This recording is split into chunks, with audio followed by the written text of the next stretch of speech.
বলতে চাই, ডক্টর ইউনূসের উদ্দেশ্যে আমরা বলবো যে এই যে আশিকুর রহমান সম্পর্কে যে কথা বলা হচ্ছে, এইরকম অনেক মেধাবী বাংলাদেশে বিভিন্ন জায়গায় পড়ে আছে। আপনি খুঁজে খুঁজে বের করুন, এইরকম মেধাবীদের খুঁজে খুঁজে বের করেছিল জিয়াউর রহমান। জিয়াউর রহমান 1979 সালে যখন ক্ষমতায় আসে, তারপরে বিভিন্ন যারা মেধাবী ব্যক্তি তাদের বাড়িতে পর্যন্ত গিয়েছে এবং বিভিন্ন মেধাবী ব্যক্তিগুলোকে রাজনীতিতে আনার জন্য তিনি বিভিন্ন জায়গায় ঘুরে বেরিয়েছে।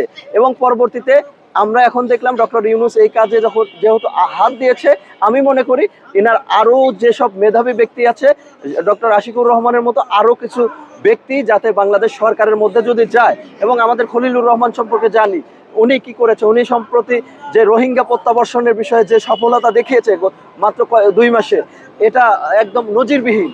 এই যে এইরকম মেধাবী ব্যক্তিগুলো, এই খলিলুর রহমান, এই ডক্টর আশিকুর রহমান, এই ব্যক্তিগুলোকে যে খুঁজে খুঁজে বের করা হচ্ছে, আমি মনে করি ওনাকে আরো আগ্রহী হওয়া উচিত এবং আরো যারা মেধাবী ব্যক্তিগুলো আছে তাদেরকে খুঁজে বের করে বাংলাদেশের কাজে লাগানো উচিত। বাংলাদেশের সম্পদগুলো আমরা দেখেছি অন্য দেশ ব্যবহার করে। কেন?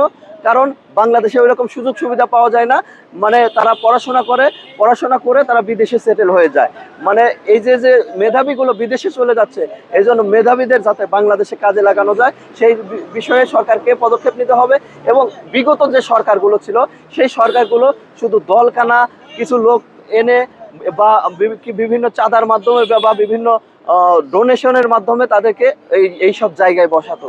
কিন্তু বর্তমান সরকার যে উদ্যোগ নিয়েছে অবশ্যই স্বাগত জানানোর মতো, এবং আমি মনে করি ভবিষ্যতে তার এরকম পদক্ষেপ আরো নেওয়া উচিত।